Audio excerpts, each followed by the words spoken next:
Bismillahirrahmanirrahim. Assalamualaikum warahmatullahi taala wabarakatuh. Innal hamdalillah nahmaduhu wa nasta'inuhu wa nastaghfiruh wa na'udzu billahi min shururi anfusina wa min sayyiati a'malina. May yahdihillahu fala mudilla lahu wa may yudlilhu fala hadiya lahu. Asyhadu an la ilaha illallah wa asyhadu anna Muhammadan 'abduhu wa rasuluh. Allahumma shalli wa sallim wa barik ala Muhammad wa ala alihi wa sahbihi wa man tabi'ahum bi ihsanin ila yaumiddin, amma ba'd.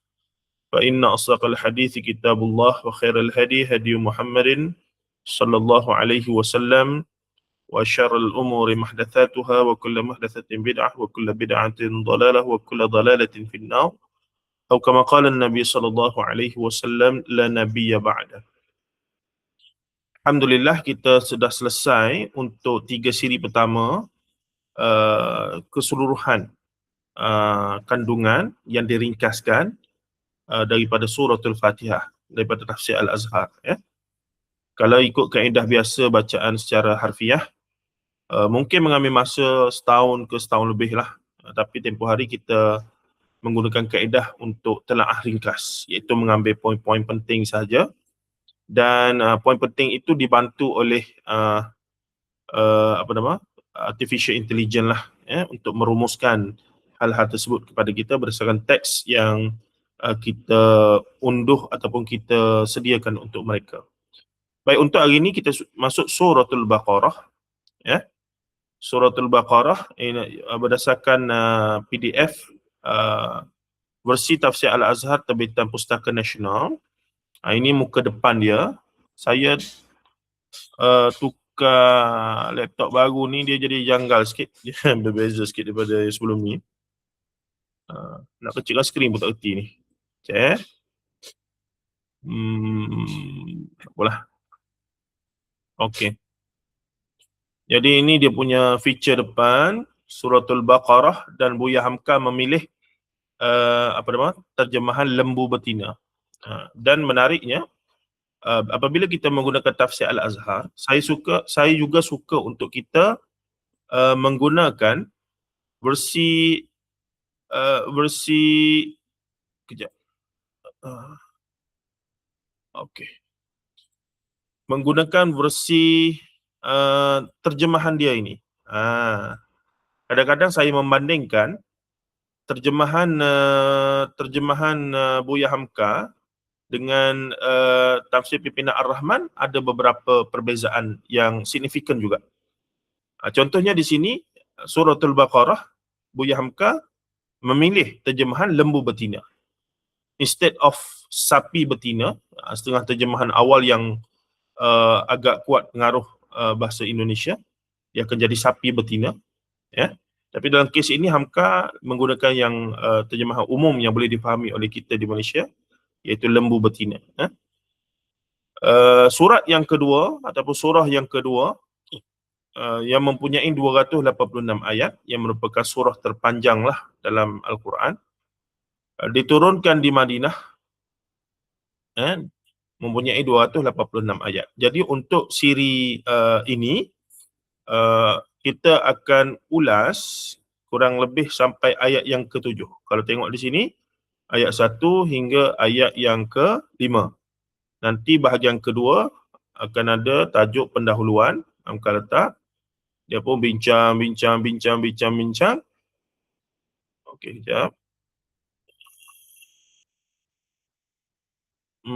Kecil sangat pula.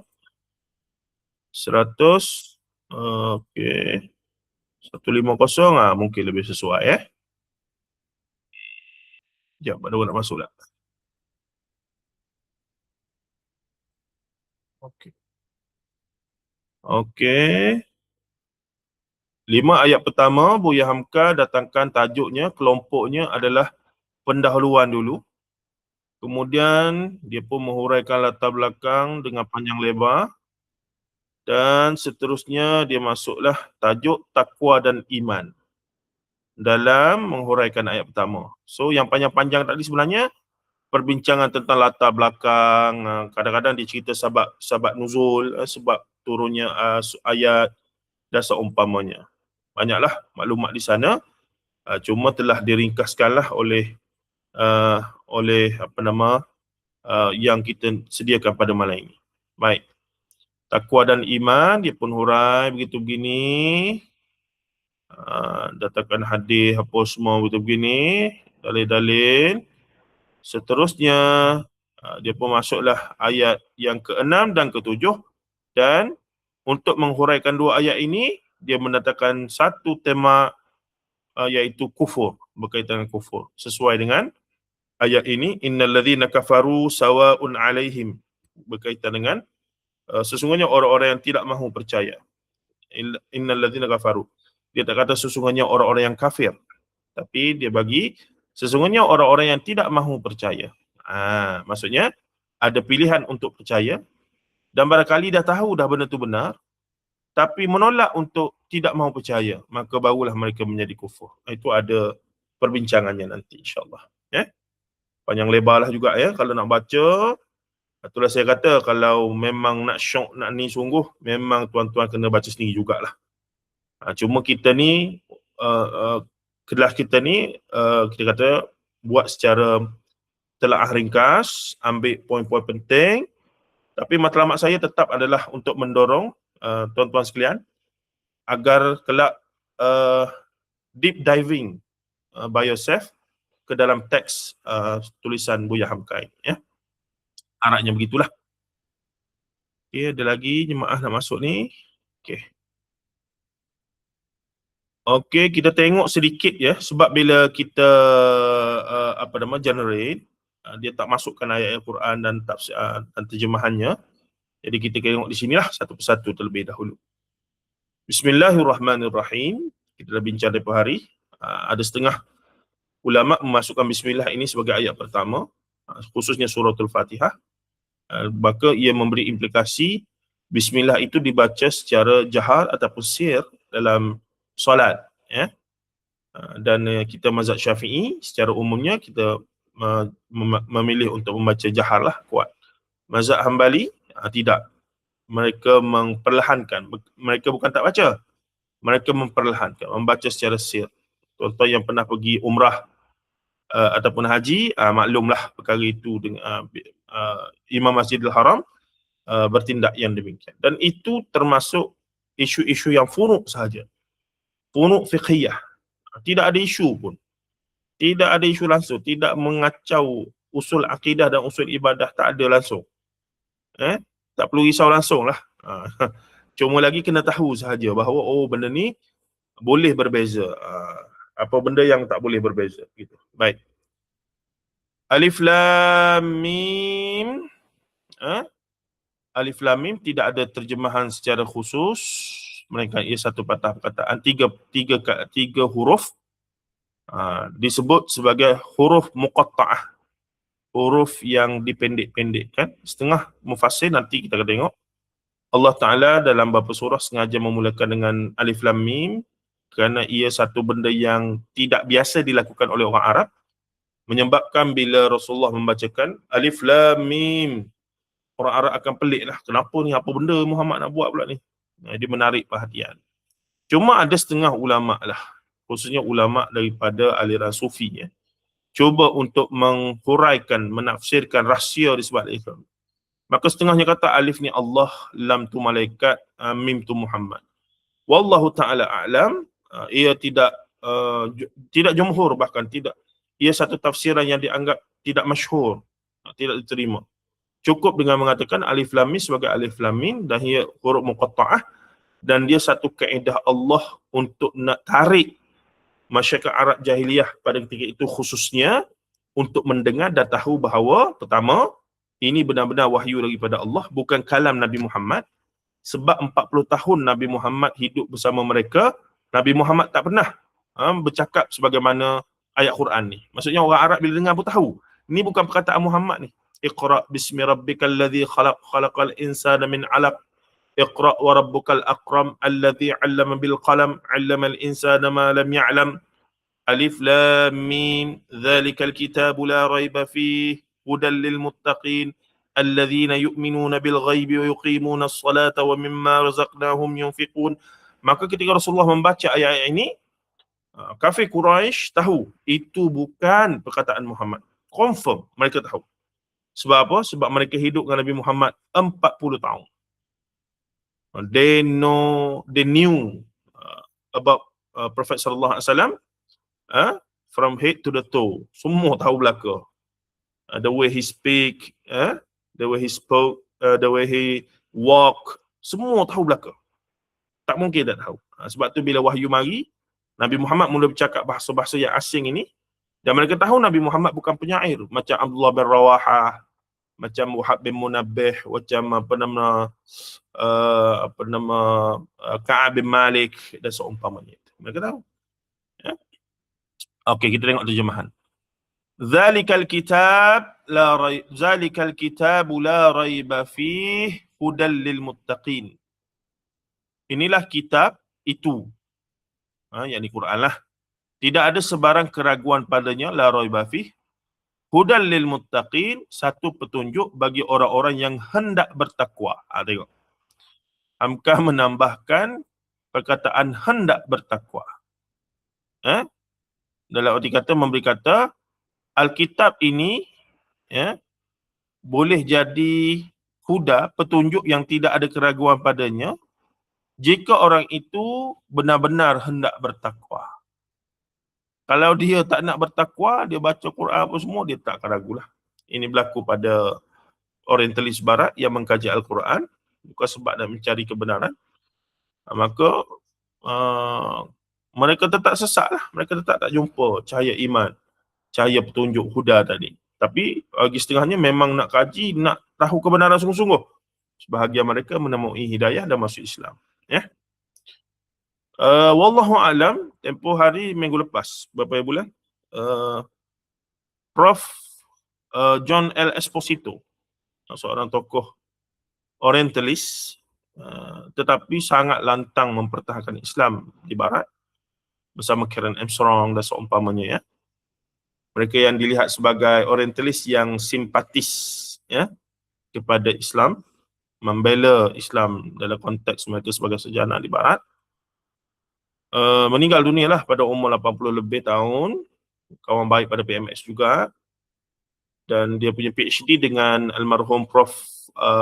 Ismail Faruqi, seorang tokoh besar pemikir Islam yang mati dibunuh bersama isterinya. Dan wallahu alam, tersebar cerita yang saya pun 50-50 nak percaya ke tidak, tak ada sumber yang sahih, bahawa di saat akhir hayat beliau itu, beliau sempatlah dikatakan mengucapkan syahadah di hadapan Syekh Yusuf Hamzah. Namun saya duk cari kenyataan Syekh Yusuf Hamzah macam tak jumpa. Cuma kita doakan sungguh-sungguh lah. Meskipun beliau diuruskan jenazahnya dalam bentuk apa sekalipun, kalau benar beliau telah melafazkan syahadah dan hatinya sudah lama beriman kepada Allah dan Rasul, maka kita katakan beliau termasuk daripada kalangan orang yang beriman. Dan kalau benarlah begitu, kita mendoakan beliau, Allahumma ighfir lahu warhamhu wa'afi wa'fu anhu. Baik. Seterusnya, alladzina yu'minuna bil ghaibi wa yuqimuna as-salata wa mimma razaqnahum yunfikun, yang percaya kepada yang gaib. Syarat untuk menjadi orang bertakwa itu, pertama mestilah yu'minuna bil ghaib. Tidak dikira orang yang bertakwa kalau dia tidak yu'minuna bil ghaib. Wa yuqimuna as-salah, yang mendirikan sembahyang. Orang yang hendak bertakwa, dia mesti percaya kepada benda gaib. Sebab rukun iman, semuanya berkaitan perkara gaib.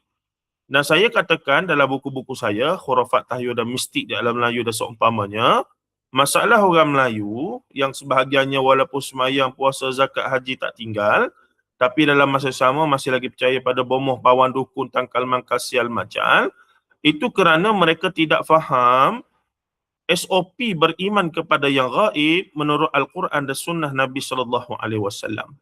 Sumber alam dan makhluk gaib mereka datang daripada bomoh, pawan, dukun, termasuklah majalah majalah yang kecil dulu tu, yang banyak cerita hantu tu, Mestika. Dan juga sumbernya daripada warisan tok nenek moyang. Begitu. Sedangkan tujuan Quran datang, wahyu datang nak betulkan cara beriman tu. Sebab orang Arab jahiliyah dulu pun dah beriman dalam arti kata mempercayai Allah sebagai pencipta Rabbul Alamin, tak ada masalah. Tapi mereka syirikkan Allah. Selewengnya di situ. Ya. Jadinya Quran hadis mari nak betulkan cara beriman yang sebenar begini. Kamu tidak boleh menyekutukan Allah. Walaupun kamu dah percaya dah Allah tu sebagai pencipta, maha pencipta, okey dah. Tapi dalam masa sama kamu syirikkan Allah dengan patung-patung berhala. Lata, Manata, Uzza dan seumpamanya itu. Okey, baik. Seterusnya syaratnya lagi, dan dari apa yang kami anugerahkan kepada mereka, mereka dermakan. Wa mimma razaqnahum yunfikun.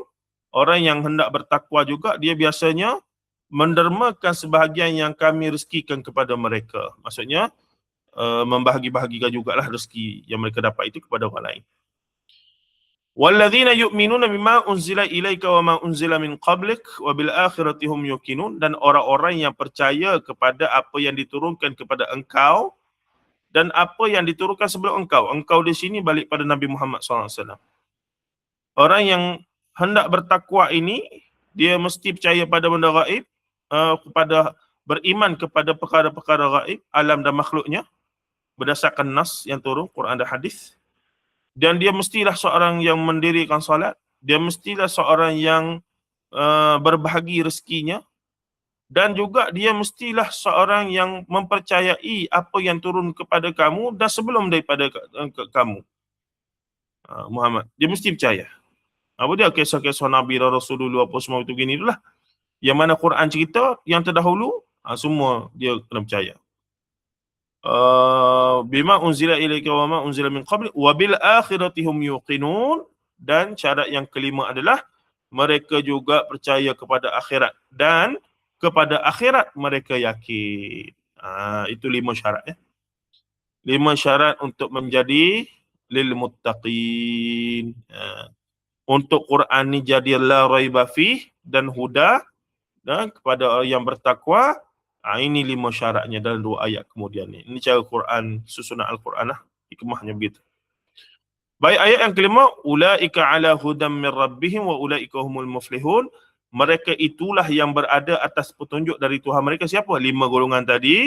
Dan mereka itulah orang-orang yang memperolehi kejayaan. Iaitu mereka yang ada 5 kriteria tadi itu. 5 kriteria tadi itu. Kalau susun dia jadi cantik lah. Kalau susun ya. Kalau susun buat apa, peta ke apa semua, dia akan jadi cantik. Baik. Saya tak akan pergi pada teks ni satu persatu. Boleh bezakan derma dengan sedekah? Derma dan sedekah. Derma dan sedekah. Satu lagi infak. Satu lagi zakat. Kan? Ada pelbagai istilah, tapi dari sudut umumnya derma dan sedekah ni tidak ada perbezaan yang ketara. Cuma sedekah dia menjadi satu ibadah apabila kita niatkan kerana Allah, innamal a'malu binniyat itu. Adapun derma itu orang kafir pun banyak derma, tapi derma mereka tidak kerana Allah. Tapi dari sudut perbuatan sama saja, memberikan suatu hak kita kepada yang lain. Cuma dalam konteks ni beza sikit. Rasulullah tidak menerima sedekah, termasuk derma lah. Rasulullah hanya menerima hadiah. Ini membezakan. Rasulullah tidak boleh menerima sedekah dan juga zakat. Tak boleh. Tapi hadiah boleh. Itu dari segi etimologi, dari sudut istilah sahaja. Cuma kalau ada saya jumpa, kita ataupun Prof ni ada jumpa nanti perbezaan yang secara syar'i, boleh kita kongsilah insyaAllah. Baik, saya nak tutup yang ni dan nak buka kejap ya. Di mana ni? Kejap. Ni masalah apa dia? Masalah sekejap. Download ringkasan blueprint. Okey. Di sini adalah tak nampak ni. Ini satu. Cikkan dulu. Satu lagi adalah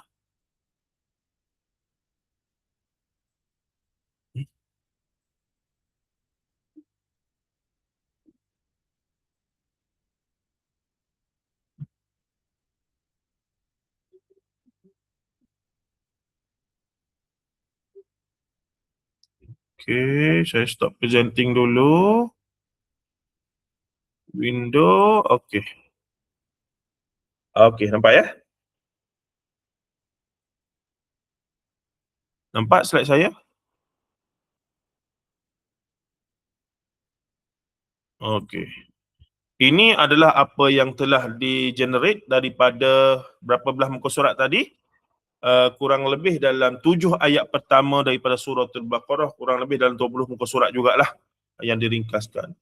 Namun sayangnya bila saya baca, poinnya memang solid, tapi macam saya bagi tahulah, roh perkataan asal hamka itu hilanglah daripada persembahan ataupun slide ini ya.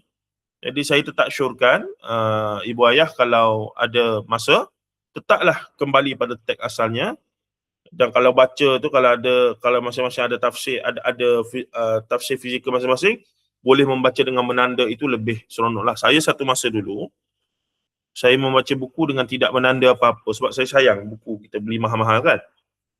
Jadi kita tak nak kotor, lipat pun tak nak apa semua tu ni. Kesannya apa dia? Kesannya adalah ya kita baca banyak buku masa tu, semangat lagi, baca pun laju, malam pun tidur sikit saja, bangun tu baca buku, masa tengah semangat kan.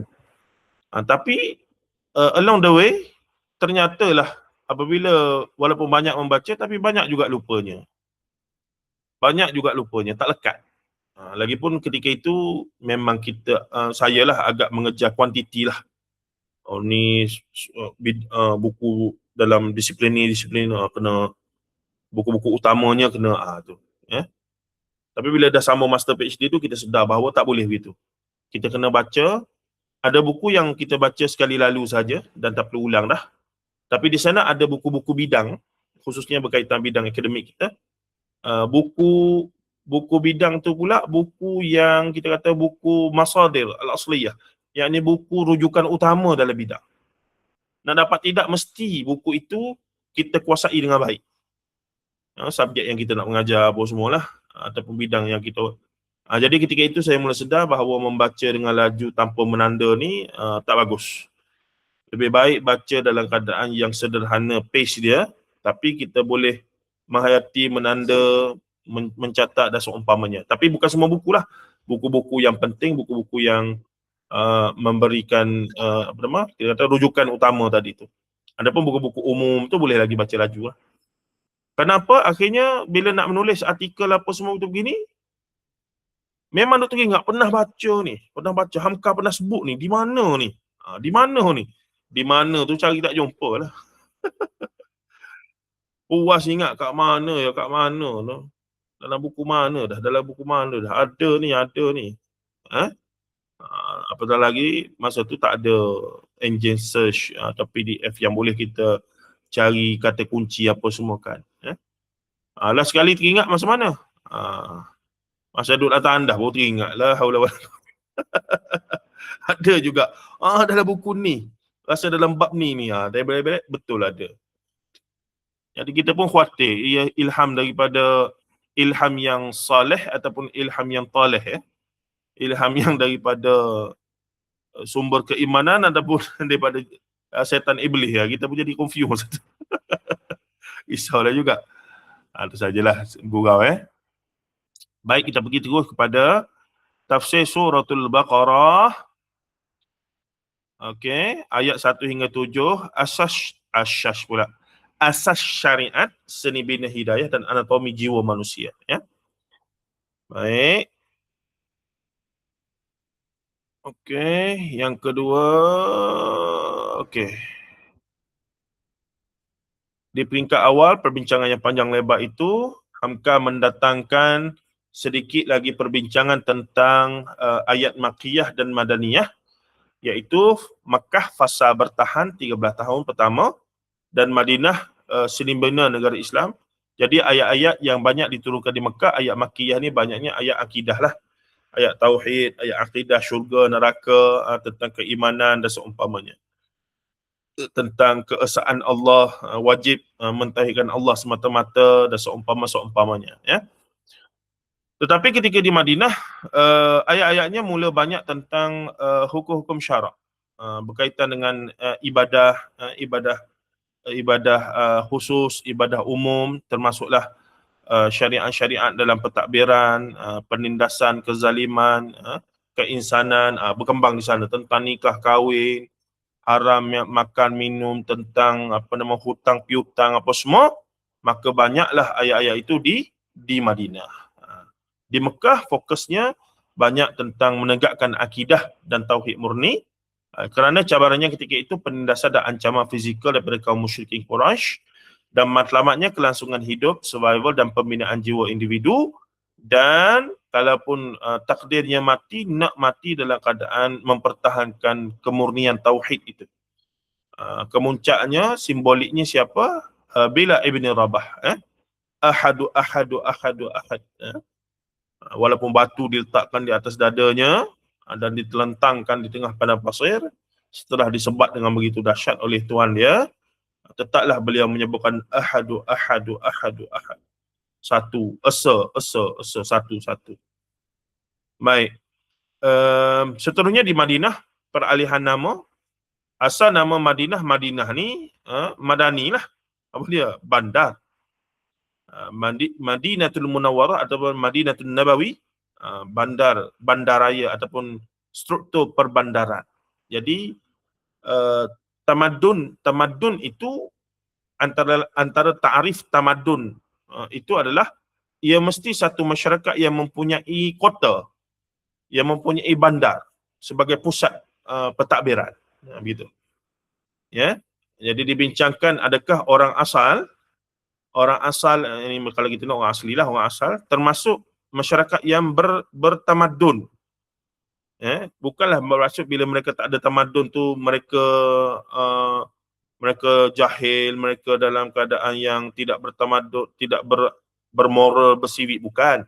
Tapi dari sudut material, bila sebut bertamadun, dia kena ada satu kota pentadbiran yang khusus yang menjadi Madinah tadilah, yang menjadi pusat pentadbiran. Ya.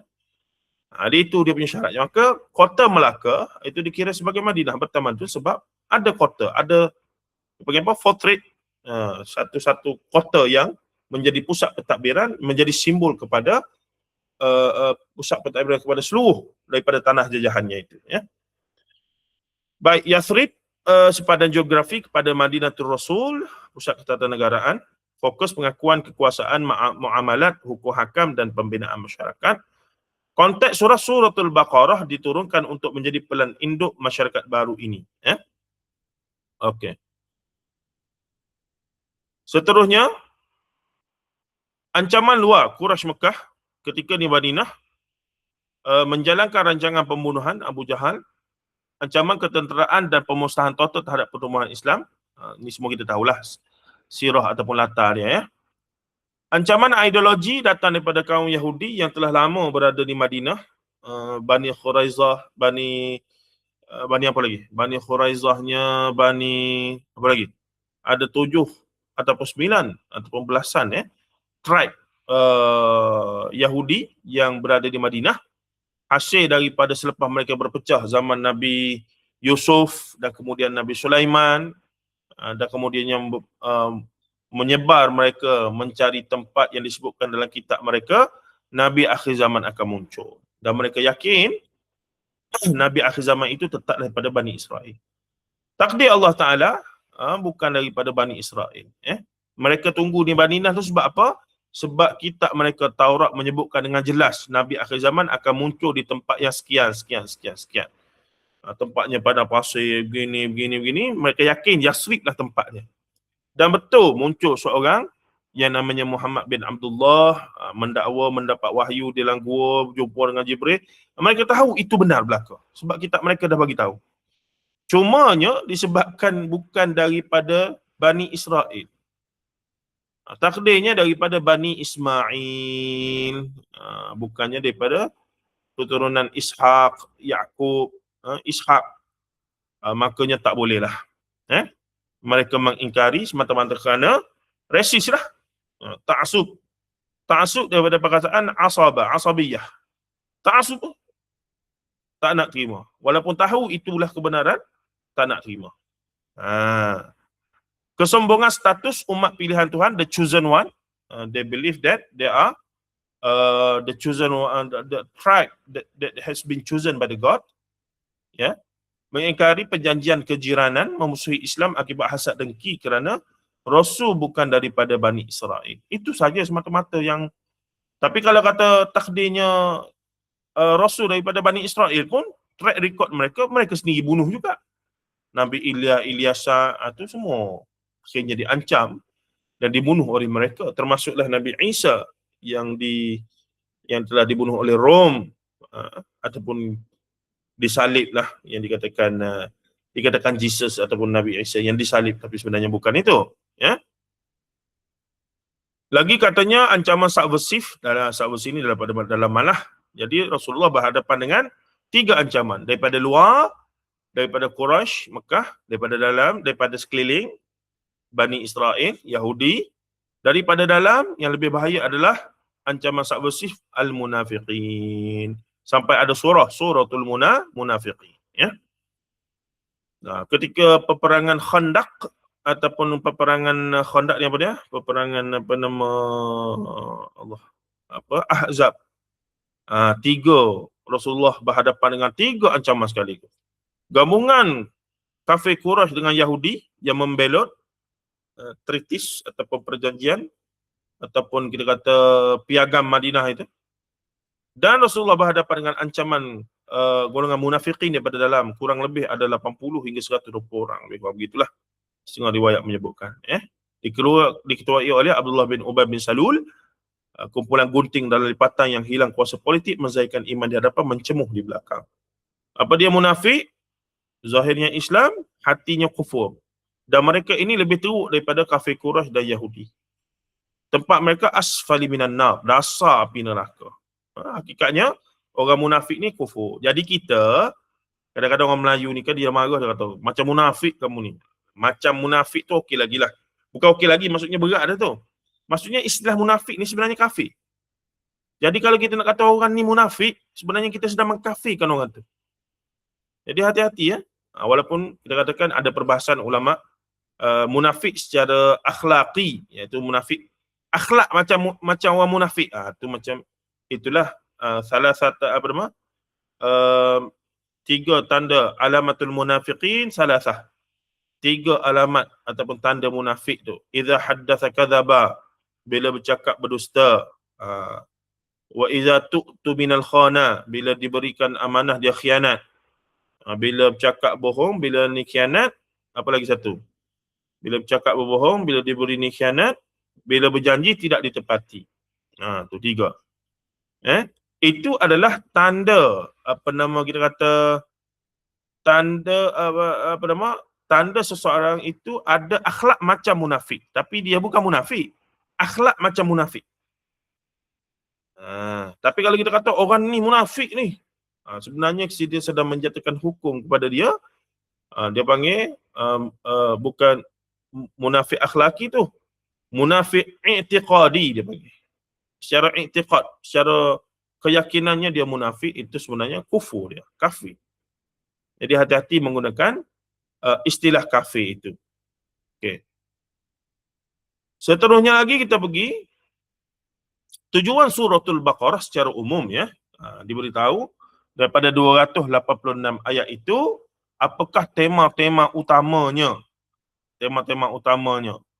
Ramailah ulama-ulama mutaakhir, penulis-penulis sarjana, khususnya daripada Indo-Pakistan. Ini saya syorkan tuan-tuan menonton syarahan Maulana Muhammad Asri Yusof ketika beliau dijemput menyampaikan syarahan perdana. Sepatutnya para profesor yang dijemput menyampaikan syarahan tersebut. Tapi tahun itu Maulana yang dijemput mengadakan lebih kurang 10 siri syarahan.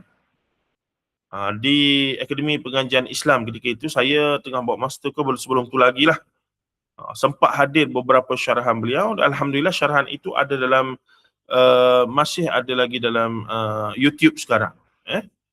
Jadi Maulana Asri, bagi mereka yang tak biasa boleh tengok balik lah siapa Maulana Asri ni.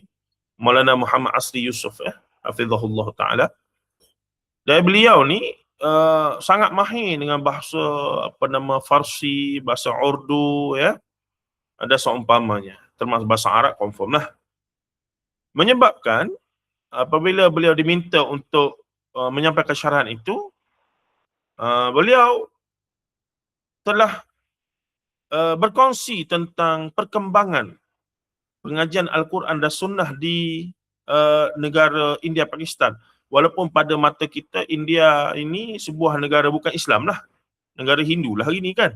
Tapi sebenarnya umat Islam di sana tu ramai ulama-ulama dan juga sebab Nadwatul Ulama tu di sana, Lucknow, Deoband juga di sana, India. Pakistan apatah lagi lah, memang negara Islam. Tapi perkembangan mereka, penulisan, sarjana-sarjana dalam bidang Quran Sunnah mereka tu sampai sekarang ni tak berhenti menerbitkan karya-karya baru yang dalam pelbagai dalam bahasa Urdu. Bila dalam bahasa Urdu tak ramailah orang boleh akses kerana para asatizah kita majoritinya paling kita boleh akses dalam bahasa Arab dan juga bahasa Inggeris. Tapi sebenarnya satu lagi bahasa ilmu dalam pengajian Islam Quran Sunnah ni yang kita tertinggal adalah dalam bahasa Urdu. Jadi siapa yang boleh Urdu ni akan ekstra lah, boleh macam-macam penulisan dan idea segar tentang perkembangan keilmuan Quran Sunnah ini yang dibincangkan. Jadi Maulana menunjukkan, dan tulisan-tulisan itu mereka biasanya infakkan mereka punya PDF, kitab itu. Jadi Allah, beribu-ribu lah. Setiap tahun tu beratus-ratus tafsir barunya.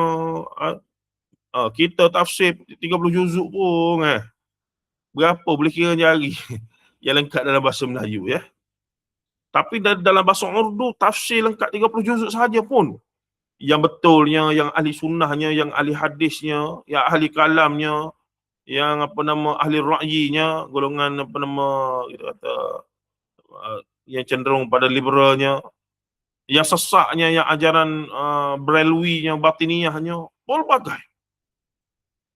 Itu pula kelebihan mereka tu. Jadi saya syorkan kalau ada masa boleh cari video syarahan tersebut dan dengar. Tapi beratlah. Dengar sambil memandu tidak disyorkan, dia agak beratlah. Baik. Apa tujuan surah Al-Baqarah ataupun konten ataupun kandungan utama tema-tema dalam surah Al-Baqarah? Jadi disebutkan di sini ada 6. Yang pertama, sikap teladan membina kesungguhan jiwa mukminin sebagai model masyarakat. Dalam surah Al-Baqarah Allah mengkritik sikap Bani Israel secara khusus Hujah intelektual menegakkan dalil mematahkan hujah golongan penentang Quraisy, Yahudi dan munafik. Menghapuskan rasa rendah diri, membebaskan penduduk asli Arab, Aus dan Khazraj dari rasa inferior kepada kaum Yahudi. Yahudi datang, dia set up sistem ekonomi riba dan dia kuasai sebahagian daripada sumber kita kata sumber asas keperluan masyarakat Madinah, menyebabkan orang Madinah Aus Khazraj terpaksa merayu pada mereka pula. Ni Yahudi ni dia cinta pada dunia sangat, dialah yang mengamalkan riba yang terawal, menindas dan licik. Mana-mana pun Yahudi ni begitulah perangai dia Tapi bila Islam mari, Islam restructured balik sistem ekonomi, perniagaan apa semua itu begini, maka ramailah orang tempatan orang Islam boleh mengimbangi penguasaan ekonomi oleh Yahudi. Penting kuat macam mana pun satu bangsa, tapi ekonomi negara dia dikuasai oleh sekumpulan bangsa yang lain, itu pun tidak menjadikan kestabilan juga sebenarnya. Itu sudah terbukti. Baik, kewaspadaan dan pertahanan, bersiap sedia menghadapi bahaya dari musuh yang mengepung. Kemudian pendalaman ibadah dan takwa, mengalihkan kiblat, menetapkan ibadah asas ini dalam Juzuk yang pertama tu sayaqulu sufha minan nasi ma wallahum an qiblatihim allati kanu 'alaiha. Itu cerita pasal perubahan kiblat daripada Baitul Maqdis ke ke Masjidin Nabawi. Dan ia berlaku ketika sedang dalam salat. Rasulullah tengah solat Asar, turun wahyu, boleh dah ubah kiblat daripada Masjidil Aqsa ke Masjidil Haram. Maka dalam solat itulah Rasulullah pun beralih. Dan sahabat-sahabat yang tengok Rasulullah beralih pun ikut beralih juga. Beralih. Menghadap ke arah Masjidil Haram. Ya. Kemudian struktur sosial dan keluarga meletakkan asas perundangan kekeluargaan, ekonomi, pengharaman riba dan kebajikan, zakat, infak. Termasuklah ayat yang paling panjang, satu muka surat tu, satu muka surat penuh. Hanya satu ayat saja. Dan ayat itu tentang hutang dalam suratul Baqarah. Nah, ayat-ayat belakang dah dekat dengan amanah Rasul bima dah belakang-belakang. Ya. Berkaitan dengan hutang. Pentingnya mencatat hutang apa semua. Walaupun orang tu baik macam mana dengan kita, kata tak apa, tak ada, tetap kena ada bukti bertulis. Termasuklah kalau pengalaman saya yakin tuan-tuan juga sama, termasuklah suami isteri masing-masing. Kena tulis. Tak tulis pasal cari pasal. Pada saya sangat penting untuk tulis. Pengalaman sendirilah ya. Yang kita tak apa, kita ala-berala begitu je. Tapi dia ada time-time dia tu, saya rasa hutang awal kita kahwin dulu, awak tak bayar lagi kan. Ada sekali tu awak minta pinjam saya RM50. Tiba-tiba dia ingat selepas 20 tahun perkahwinan. Jangan main. Khususnya ketika ada konflik-konflik yang tertentu. Birthday tak ingat ke, dia adalah tu, mulalah tu. Ada hutang lah, apalah, begitulah, inilah. Itu asam garam rumah tangga, kita semua tahulah perkara tersebut ya. Pada-padalah nak hidup ya masing-masing. Okey. Baik, kita pergi seterusnya. Saya nak pergi laju sikit sebab okey, kita ada setengah jam lagi ni. Kemudian Buya Hamka memulakan tu saya hyperbola lah sikit, hyperbolik. Tapi tak mustahil tu, saya yakin tak mustahil. Ada yang begitu. Saya yakin ada yang begitu. Setengah-setengah lah keadaan ya. Baik, kita masuklah. Bismillahirrahmanirrahim. Alif lam mim dzalikal kitab la raiba fihi hudal lil muttaqin. Cara bacanya adalah dzalikal kitabu la raiba fihi hudal lil muttaqin. Kena berhenti. Sama ada la raib, ada dua tempat yang boleh berhenti di sini ya. Kitab kepastian mutlak saya dah sebut tadi secara komprehensif juga tadi ya. Pandangan pertama, rahsia ilahi, alif lam ini muqatta'ah. Muqatta'ah ni pada perkataan qata'. Qata' ni putus. Muqatta'ah ni putus-putus. Alif lam mim. Jadi dia kalimah yang putus-putus, maksudnya walaupun dibaca sekaligus, putus-putus tak ada makna. Alif lam mim, apa makna tak ada? Jadi setengah pentafsir menyebutkan rahsia ilahi. Sayyidina Abu Bakar, Umar berpandangan ia adalah rahsia Allah yang tertutup untuk ditafsirkan. Pandangan kedua, tafsiran khusus, Ibni Abbas mengaitkan dengan nama Allah, Alif, Lam, Jibril, Mim, Muhammad. Ini pandangan Ibni Abbas. Dan Ibni Abbas ni pula ada kedudukan istimewa. Siapa dia? Digelar sebagai terjumanul Quran, pentafsir kepada Al-Quran. Kerana dia Abdullah bin Abbas ni didoakan oleh Rasulullah, Allahumma faqihu fid din wa 'allimhu ta'wil. Kan? Jadi yalah, kalau dia ini pandangan dia lah. Tapi tidak jumhur dan bukan datang daripada Rasulullah sallallahu alaihi wasallam. Baik. Inilah kitab Zalikal Kitab. Al-Quran diturunkan bukan sekadar sebagai teori tetapi sebagai buku pedoman tanpa sebarang keraguan. Satu petunjuk bagi orang yang bertakwa, Al-Quran hanya berfungsi jika hati pembaca telah dibersihkan dan bersedia menerima panduan hidayah. Maka orang bercerita, saya tak terima hidayah lagi lah. Soalan kepada awak cari tak hidayah tu? Awak usaha tak hidayah tu? Awak usaha tak belajar faham Al-Quran, ya. Dia tak boleh duduk saja, mana hidayah ni, marilah hidayah, wahai hidayah. Tiba-tiba lalu hidayah, perempuan yang bernama Hidayah. Tu cerita lain lah. Tu hidayah lain, hidayah petunjuk daripada Allah. Huda, hidayah. Kebudayaan takwa menavigasi laluan berduri, bukan main ya. Ni dah macam cerita Odyssey dah pula ni. Menavigasi balik sesat mana-mana ni. Takwa berasal dari urat kata wiqayah. Ataupun al-qawi, man istajatal qawiyul amin, ataupun ar-rijal qawwamuna 'alan nisa. Qawwam, takwa ni bukan takut, tapi sentiasa diterjemahkan dalam bahasa Melayu sebagai takut. Betul tapi tak tepatlah. Takwa ni adalah kita sangat berhati-hati menjaga sesuatu itu. Ya. Berhati-hati. Berdasarkan satu asar daripada sahabat tu, Abu Hurairah, analogi takwa tu, bila ditanya apakah itu takwa, maka ditanya, pernahkah engkau bertemu jalan yang banyak duri? Apabila aku melihat duri, aku mengelak ke tempat yang tidak ada duri, atau aku langkahi, atau aku mundur, itulah takwa. Maksudnya, bahkan dalam asar ataupun secara maknawi yang lain, seolah-olah kita berjalan pada jalan yang penuh duri pada malam gelap gelita. Bagaimanakah cara kita berjalan itu? Mestilah sangat berhati-hati, menjaga-jaga sungguh-sungguh. Itulah takwa. Begitulah juga ar-rijalu qawwamun 'ala nisa, lelaki itu menguasai perempuan, bukan menguasai. Lelaki itu dia dipertanggungjawabkan untuk menjaga hak perempuan ataupun memenuhi tuntutan ataupun al-qawi,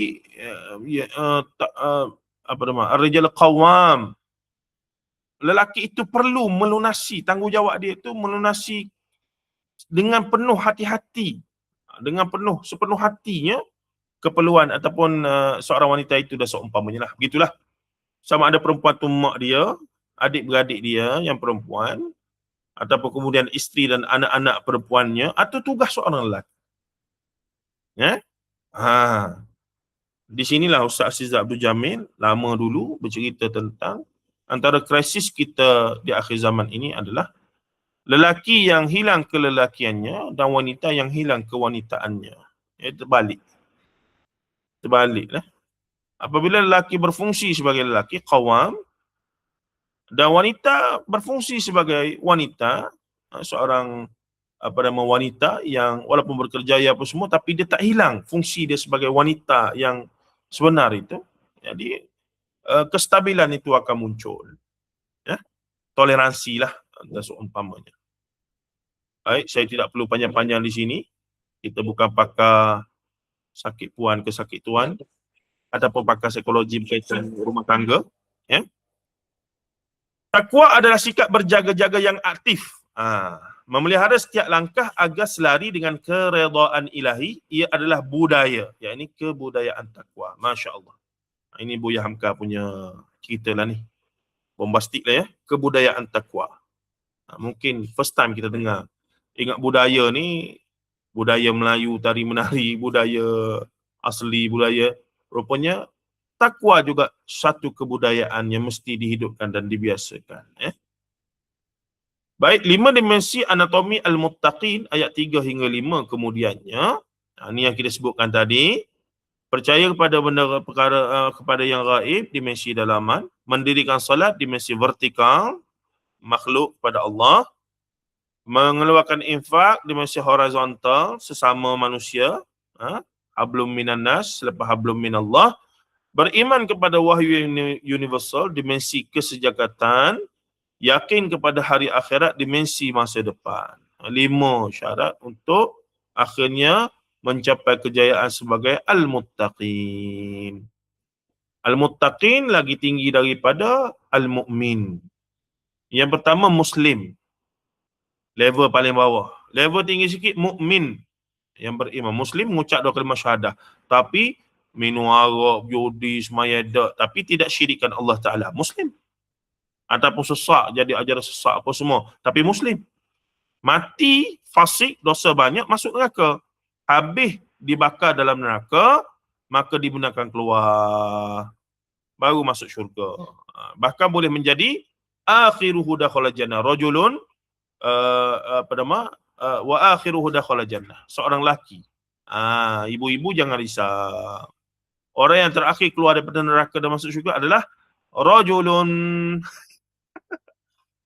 Kemenangan untuk wanita. Tapi hadis lain sebut wanita paling ramah dalam neraka. Maka setengah ustaz pun syarah lah, beginilah wanita ni paling banyak dosa. Sebenarnya kalau ikut komposisi, kemungkinan juga adalah memang sepanjang dunia, sepanjang dunia ini berlangsung sebelum berlaku kiamat, memang wanita lebih ramai pada lelaki, maka masuk neraka pun wanita lah ramai. Bukan bermaksud lelaki kurang, ramai juga, cuma wanita lebih ramai. Kerana dalam syurga pun, insya-Allah saya yakin wanita lebih ramai. Dan bukanlah lelaki sikit, cuma yang wanita lebih ramai. Tinggal lagi kita di mana. Itulah yang paling penting soalannya, kan? Waliyadzubillah min dzalik. Semoga Allah Ta'ala jaga kita dan kasihani kita daripada terus menjadi ahli neraka. Na'udzubillah min dzalik. Na'udzubillah min dzalik. Baik, terusnya, kelima sifat ini adalah prasyarat untuk membuka kunci panduan mutlak Al-Quran. Tidak menguasai ataupun faham kelima-lima ciri ini, maka pada awal ayat surah Al-Baqarah lagi yang telah dipilih Allah menjadi surah yang kedua selepas surah Al-Fatihah, kita tidak akan boleh menjadikan Al-Quran sebagai huda. Tak boleh. Quran takkan jadi kalau tidak selesai lima perkara ini. Maka ibu-ibu sekalian, kena sungguh-sungguh tik percaya kepada gaib. Nak tik lah. Tapi cara aku percaya pada benda gaib ni betul ke tidak? Kena cek balik. Rupanya benda gaib yang aku percaya ni hantu, bomo, pawang, dukun. Tak boleh. Yang gaib di sini bermaksud minal Qur'ani was sunnah. Struktur ataupun dia punya, kita panggil apa dia? SOP-nya adalah SOP Quran dan Sunnah. Bukannya SOP untuk bomo, pawang, dukun ataupun warisan untuk nenek moyang. Ni kena faham ni. Makanya saya banyak dalam kuliah-kuliah, termasuklah yang baru ni, ada pelajar pertukaran Jepun datang pun, saya cerita pasal hantu. Saya tanya, percaya tak pada hantu kan? Rupanya masyarakat lagi moden, lagilah khurafat. Jepun lagi moden, lagilah percaya pada hantu. Orang Singapura, ada seorang daripada Harvard ataupun Cambridge tempoh hari, ayahnya pergi pada hari wisuda apa dia? Pada hari convocation. Cambridge, dia buat bidang sosiologi. Dia mengkaji kenapa masyarakat Singapura yang hyper, menurut istilah ini kepada hyper modern. Sampai satu kita nak sebut modern pun berlapik lagi kan. Dia dah guna istilah hyper modern. Why are the people of Singapore, the Singaporean, where is our country in the context of our country development, dia panggil hyper develop ataupun hyper modern development, but still people believe in ghosts. Menarik, nampak macam kelakar, tapi makin moden, makin scientific, makin banyak AI lah, gadget segala, robot apa semua, pun makin percaya pada hantu ni tak hilang. Pada hantu, pada roh, pada tak hilang. Maksudnya dalam konteks mereka itu. Jadi apa kata Islam? Islam suruh ke percaya hantu ni adalah roh orang mati yang su'ul khatimah, kena bunuh, kena ni, dia berdendam, jadi dendam dia tak habis, dia nak balas dendam.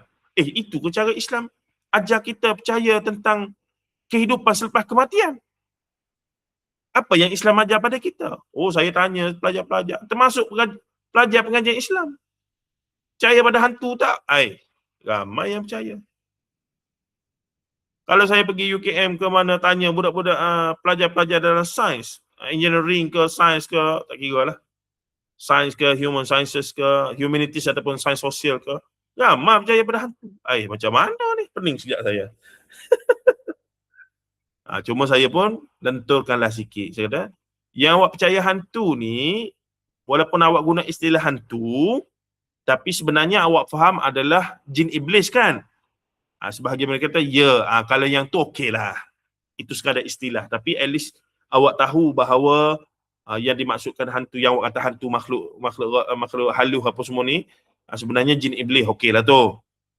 Tapi kalau yang awak faham hantu ni apa dia? Roh orang mati yang tidak mencapai nirvana, bukan nirvana keben dia, tidak reincarnate, tidak mencapai Atman dan Brahman kalau Hindu, tidak mencapai Brahman, kita ni Atman, limpahan, tidak mencapai itu, apa lagi, moksha, bukan moksha, apa istilah.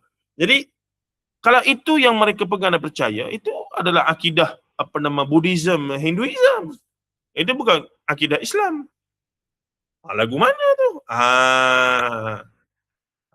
Di sinilah kita kata pentingnya untuk baliklah untuk bertanya balik, ribas balik dan seumpamanya.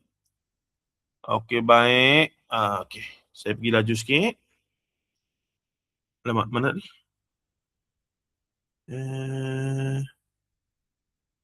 Ringkasan. Kejap.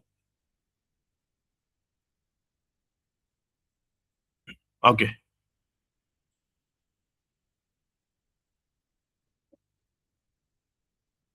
Mempercayai gaib, percaya kepada apa yang tidak dapat ditangkap oleh panca indera tetapi diakui oleh akal dan fitrah.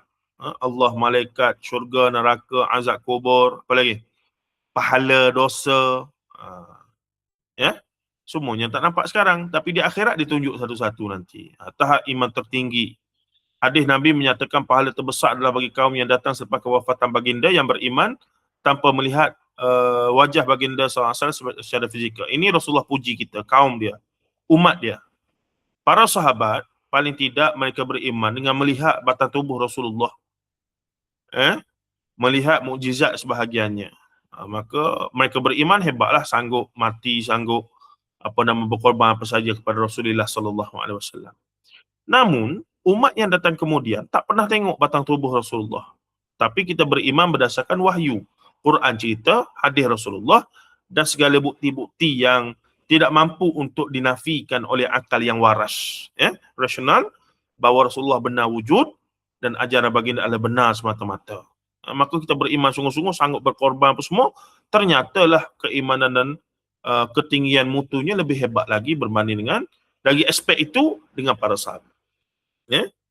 Hatta dari satu aspek, kita yang biasa ini pun dari satu aspek boleh jadi lebih hebat daripada para malaikat. Contoh, para malaikat tak ada nafsu. Apabila dia ditugaskan buat satu benda, tugasan, arahan perintah Allah, dia akan buat benda tu je lah sampai bila-bila pun. Manusia diberi nafsu, tapi tiba-tiba Allah turunkan syariat, contohnya bulan puasa, haram, benda yang halal, makan minum dah hubungan suami isteri, diharamkan daripada matahari naik sampai matahari turun. Dan kita patuh selama 30 hari terus menerus. Maksud itulah nilai keimanan yang tinggi. Benda yang halal, tapi diharamkan seketika dan kita patuh pada Allah. Jadi dari konteks itu menunjukkan kita ni makhluk yang dibangga-banggakan oleh Allah depan malaikat, betapa kita ni patuh pada Allah dan hebatnya kita ketika itu. Malaikat tak ada pilihan. Malaikat diciptakan untuk patuh sahaja. Walaupun dia hebat daripada cahaya apa semua, makhluk gaib, berada di langit, berada di syurga neraka, namun tidaklah lebih hebat pada kita kerana dia tak ada pilihan. Kita Allah Ta'ala bagi nafsu dan akal dan bagi ruang untuk buat pilihan. Dan akhirnya kita pilih untuk taat kepada Allah Ta'ala. Itu hebatlah. Itu hebatlah kita. Kalau kita buat dengan betul lah. Baik.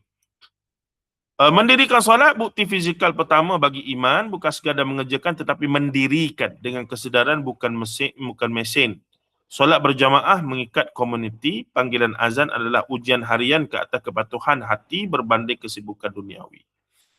Yang ketiga, infak, penyatuan masyarakat. Sebut tadi, mendermakan rezeki, terjemahannya, bukti bahawa mukmin bukan hamba kepada harta benda, ya, kesedaran bahawa manusia hanyalah saluran pemberian Allah untuk membantu hambanya yang lemah.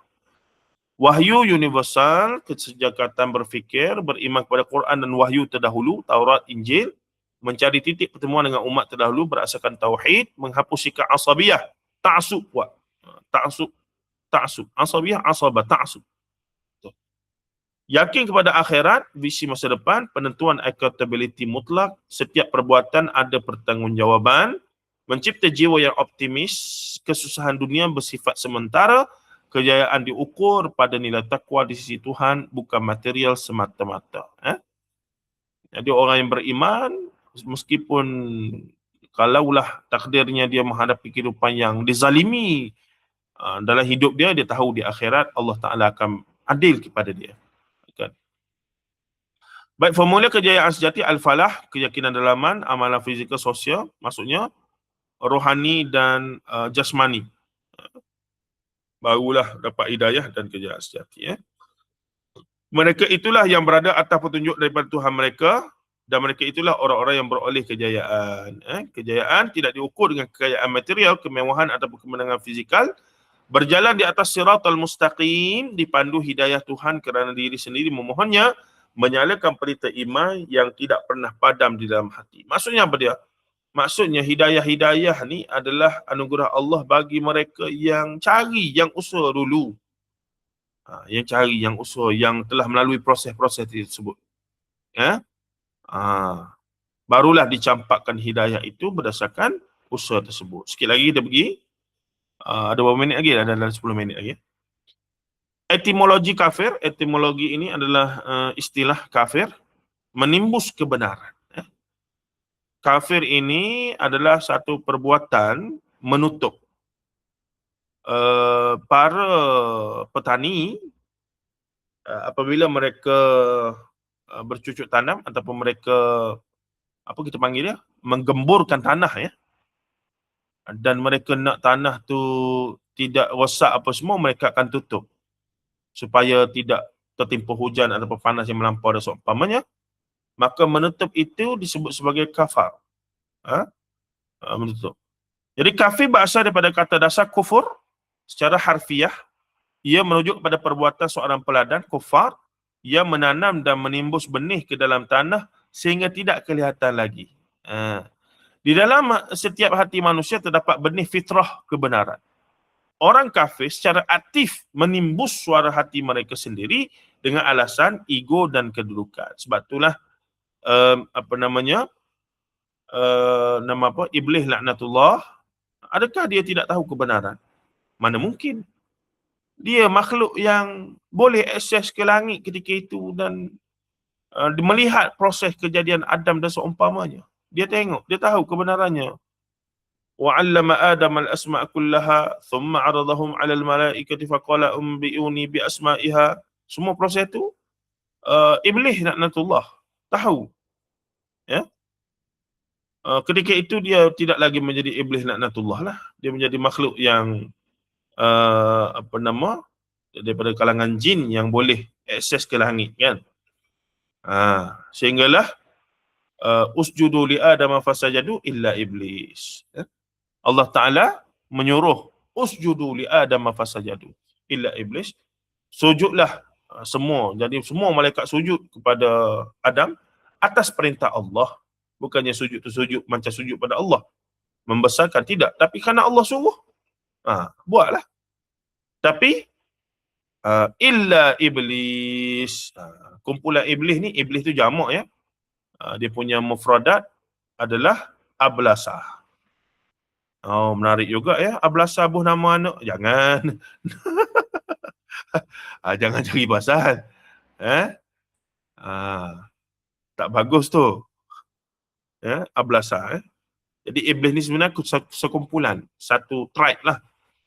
Iblis laknatullah, sekumpulan makhluk jin yang bernama iblis. Ada ifrit, ada lain-lain lah. Iblis yang paling inilah. Aba wastakbar wa kana minal kafirin. Adakah kerana mereka tidak tahu kebenaran? Tak, kerana mereka tahu kebenaran, tapi kerana aba wastakbar, kerana mereka sombong angkuh. Jadi kafir ni sebab apa? Sebab bukan tak tahu kebenaran, tapi inilah sentiasa duk cuba tutup, menafikan. Itulah kesombongan yang sejati. Aba wastakbar, pertama takabbur. Wa kana minal kafirin, hasil daripada itu dia pun terdiri daripada kalangan yang orang-orang kafir ni, orang-orang yang sengaja membenamkan fitnah ataupun benih kebenaran dalam jiwa mereka itu. Walaupun hakikatnya mereka tahu betul yang Muhammad bawa ni. Betul yang pendakwah ni kata, orang ni tegur dia, betul. Tapi tak boleh. Kalau aku terima, lekehlah aku. Malulah saya profesor. Saya datuk. Saya Tan Sri. Kalau terima teguran daripada pegawai bawahan, lekehlah saya. Tengok. Walaupun dia tahu benda tu benar. Dia tahu dia telah tersilap di situ. Tu susah jugalah. Saya fikir kita pun akan ada pengalaman-pengalaman itulah. Dalam rumah tangga jugalah. Bila suami tegur begini-begini, kita tahu dah benda tu memang salah. Tapi sebab suami yang tegur, tak boleh. Ataupun sebab isteri yang tegur, tak boleh. Pantang keturunan nenek moyang. Tapi kalau mungkin ada orang-orang yang dia hormat malu tegur, dia okey. Begitulah. Tapi kalau adik-beradik tegur, kalau ni tegur, tak boleh. Dia sebab bukan tak boleh, tak tahu benda tu benar, salah ke betul. Tapi sebab tadilah terguris, terasa hati. Tak boleh. Okey, baik. Sikit lagi dah pergi. Bukti sejarah ikut-ikutkan Kisra Abruis, Raja Farsi yang sombong mengoyakkan surat dakwah Rasulullah SAW kerana ego darjat, manakala Heraklius lah ni, Raja Rom, menolak kebenaran kerana takut hilang kuasa dan tertangan pendetanya.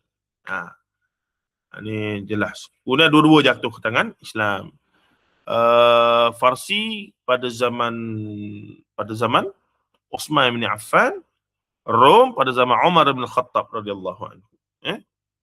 Farsi ni Abu Ubaidah al-Jarrah. Rom siapa? Panglima dia. Ramailah sahabat-sahabat. Baik, ayat yang ketujuh yang terakhir untuk malam ini. Hati yang dimenterai khatamallahu ala qulubihim wa ala sam'ihim wa ala absarihim ghishawah. Meterai ni apa dia? Cop ataupun meterai. Ni gambar dia tu. Ke atas hati, pendengaran dan penglihatan bukanlah punca awal kekafiran. Ia adalah akibat natijah daripada penolakan dan kesombongan. Jadi tak boleh nak kata, sebab apa kamu tak boleh hidayah ni? Dah Allah dah kunci hati saya. No. Itu adalah kesan daripada sikap awal awak tu. Awak dah tahu kebenaran, awak tolak dia, awak tutup hati awak daripada nak dengar apa semua munafikan. Dah awak dah tolak semua betul begini, Allah pun menatijahkanlah hasil daripada pilihan tersebut, maka Allah pun menatijahkanlah khatamallahu ala qulubihim wa ala sam'ihim wa ala absarihim ghishawah tadi.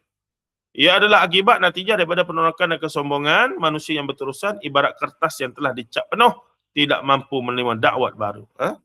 Penutup iaitu ghishawah, segala bukti yang diperlihatkan tidak lagi dihiraukan, mata mereka memakai kacamata hitam, walau diberikan cahaya putih, ia tetap kelihatan hitam.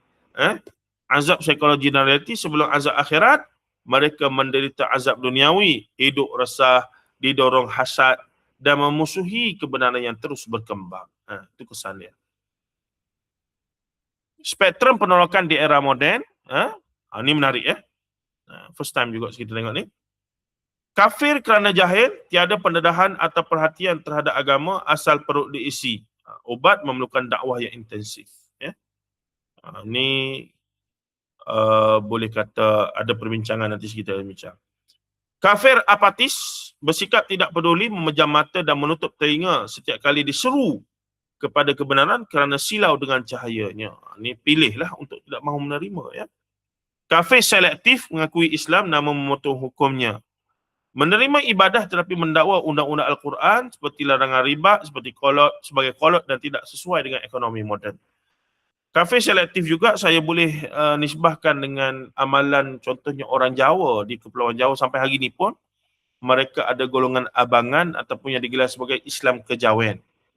Islam mengucap dua kalimah syahadah sembahyang bang buat, tapi ritual-ritual kuno ataupun ritual-ritual tradisional mereka yang bernama sesembahan, yang puja pusut, busut apa nama ni, berkaitan roh nenek moyang, puja roh hantu apa semua itu begini pun mereka terlibat dan buat juga. Itu kita panggil paradox, ya. Masih ada lagi. Itu dibuat kajian oleh antropologis Clifford Geertz yang mengatakan ada 3 jenis, Islam abangan, Islam santri dan Islam priayi. Itu golongan santri, golongan abangan dan golongan priayi. Itu ada pattern-pattern dan ada dipanggil behavior mereka dalam beragama yang tersendiri di situ. Menarik. Saya mengajar benda betul lah dalam kelas dengan pada budak-budak. Untuk melihat bukan aspek hukum semata-mata tapi nak faham dulu. Kenapa jadi begitu? Persoalannya kenapa? Bermula dari mana-mana? Apa kesannya? Tak payahlah cerita hukum tu dah jelas dah. Kalau khurafat tahyul jelas lah. Baik, kafir penentang inat secara terang-terang dan aktif memusuhi, mendengki dan menghalang penyebaran kebenaran kerana mengacau status quo mereka. Ini termasuk golongan munafik tadilah. Ataupun disebutkan juga sebagai harbi, harbun, kafir yang menentang jelas Islam. Ya, sebenarnya dalam konteks hari ini dibincangkan dalam fiqh siasah. Dalam dunia moden ni, sebuah negara bangsa susah dah kita nak kata ada kafir harbi ni. Hatta kafir zimmi pun tak boleh nak kata ada dah. Kafir zimmi ni yang jinak dan yang merelakan diri lah. Sebab hari ni memang dah coexistence. Maka Syekh Dr. Yusuf Qardawi pun bagi menyebutkan istilah baru lah. Warga negara lah. Ya. Ahlul watan ke, begitulah. Ya. Ya, seumpamanya. Okey, baik. Akhir sekali di sini, anatomi jiwa diagnostik manusia, al-muttaqin, al-kafirin, minda dan fitrah, terbuka menerima kebenaran yang gaib, al-muttaqin, al-kafirin, juhud, sombong. Juhud ni jihad sebenarnya, ataupun sungguh-sungguh sombong, menimbus fitrah kebenaran kerana ego. Tindakan sosial mengorbankan hak milik peribadi, infak.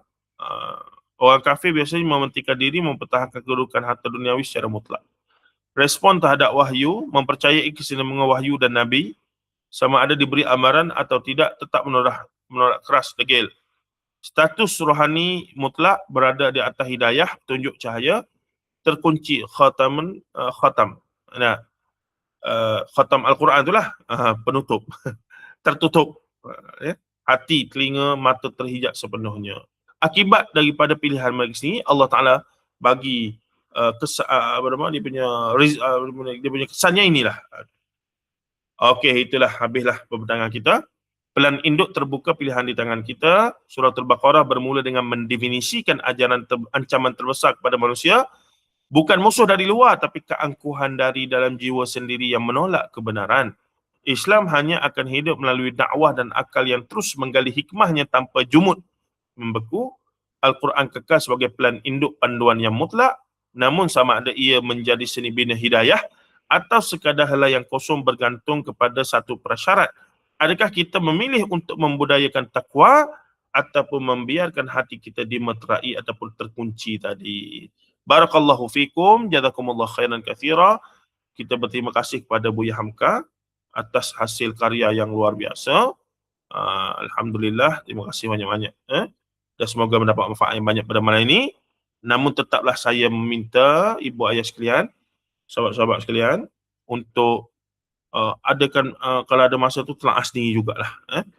Baris per baris daripada Hamka punya tafsir dalam 20 muka surat. Foto-foto macam ni tak rasa panjang lah. Tapi kalau ambil sebiji tebal tu nak baca, alamak. Terduduk juga tu. Tebal sangat ni. Begitu. Wallahu ta'ala a'lam. Adakah soalan ni? Jazakumullah wa iyyakum. Okey, kalau tak ada apa-apa, kita berhenti di sini. Kalau ada apa-apa, boleh saja dalam grup ya. Nak masuk tambahan bahan, nak tanya soalan, nak kongsi, nak share apa-apa, tapi yang berkaitan lah ya. Silakan, tak ada masalah dalam grup ya. Boleh je, tak ada masalah, insyaAllah. Okeylah, kalau tak ada apa-apa, kita jumpa minggu depan, insyaAllah. Jazakumullah khairan kathira wa barakallahu fikum. Apa nama? Kita tasbih kafarah sikit. Subhanakallah wa bihamdika asyhadu an la ilaha illa anta astaghfiruka wa atubu ilaika. Wal 'asri innal insana lafi khusr illa alladhina amanu wa 'amilus salihat wa tawassaw bil haqqi wa tawassaw bis sabr. Walhamdulillahi rabbil alamin. Assalamualaikum warahmatullahi taala wabarakatuh. Masih semua? Okey, kena tutup dulu. Alamak, mana ni? Okey.